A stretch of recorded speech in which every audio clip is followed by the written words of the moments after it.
Okay, here's Garrison Imperial Pale Ale, an IPA. Okay, now you're probably familiar with India Pale Ales, which are the original IPA. But since the style has come back into popularity, there were once called Imperial Pale Ales now, and these tend to be more common in an American style, India Pale Ale. I'm not exactly sure, but Imperial Pale Ales appear to be stronger in hops and malt. Okay, think of, have you ever heard of an Imperial Stout? Imperial Stouts tend to be stronger versions of regular stouts. Okay, so I think the same thinking is going on here with an Imperial Pale Ale, it being more hoppy and more malt in this than compared to the regular India Pale Ales. Okay, so anyway, this is from Garrison. I've reviewed quite a few of their beers, and they're a pretty good beer company. So this is an American style IPA, apparently.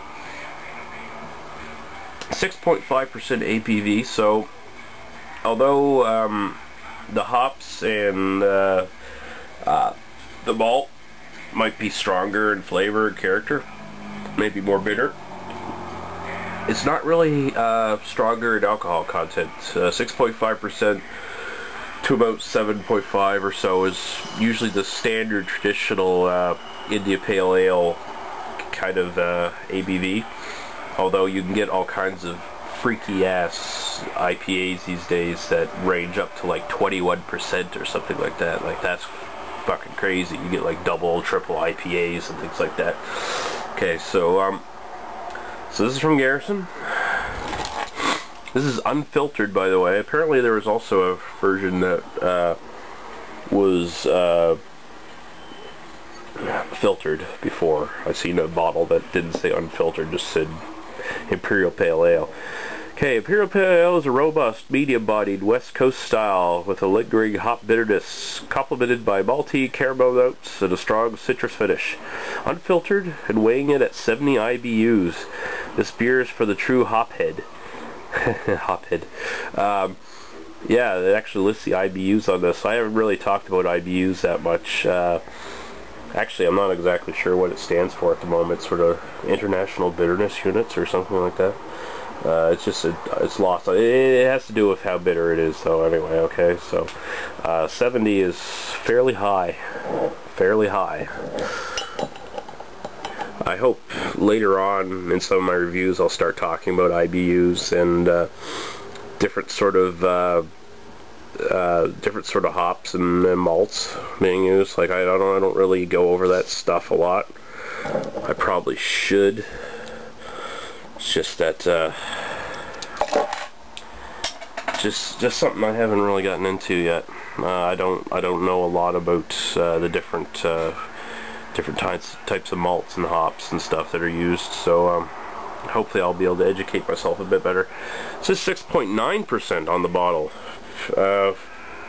Okay, so I usually get my information from Beer Advocate, and I checked that before I actually checked the bottle.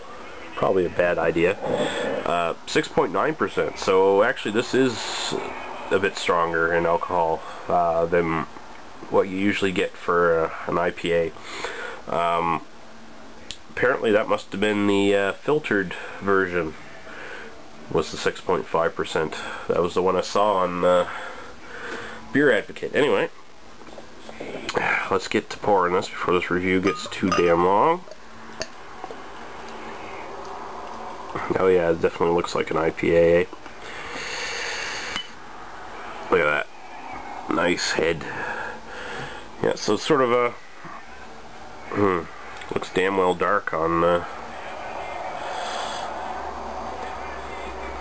see here. Yeah, it's very murky, that's why.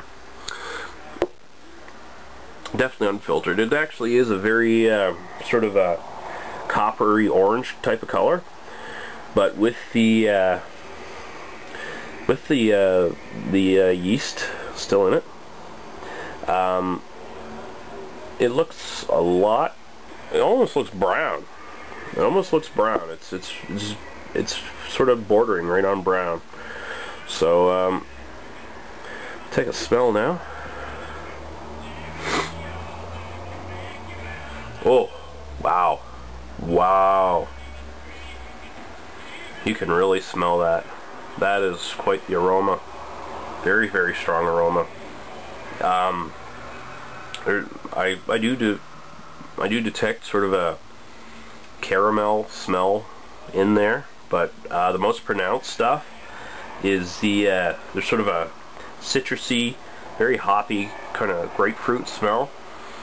It has a very sort of typical, actually sort of a typical IPA smell, but it's like double strong than what you'd probably be used to.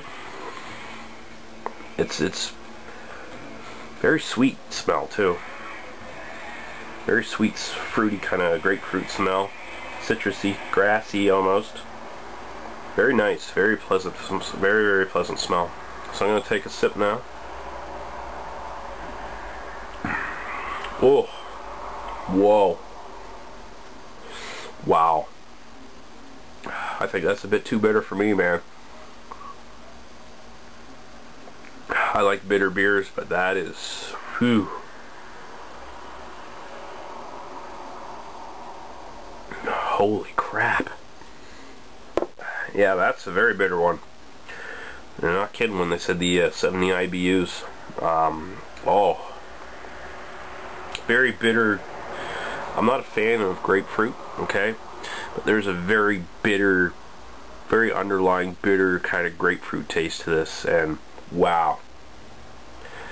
There's some sort of hints of caramel in there, like a little bit of sweetness, but it's not enough to balance out with the grapefruit bitterness.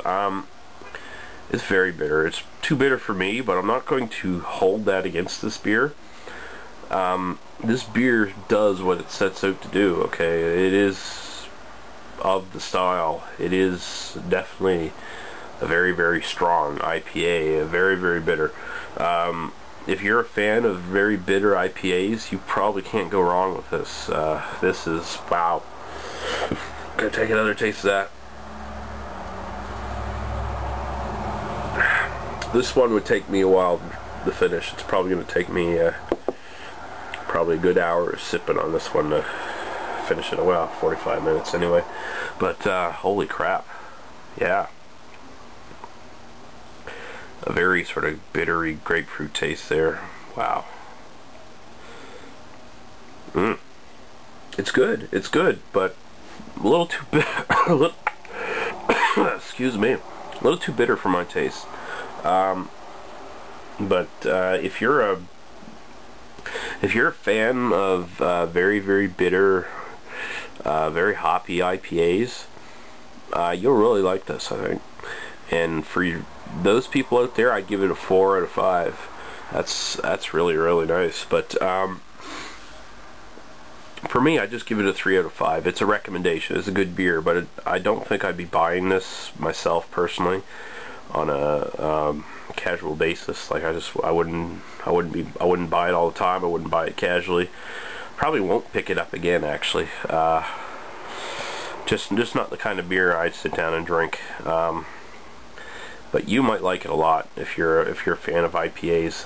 This is definitely for the hopheads, as it says on the bottle. Okay, so yeah, the Garrison Imperial Pale Ale, unfiltered. She's a hoppy bitch, and if you like the really hoppy fucking beers, the really nice bitter hoppy beers, this is a 4 out of 5 for you. 3 out of 5 for me. Is definitely a recommendation, definitely worth checking out. Okay, so yeah, that's all I have to say about this one.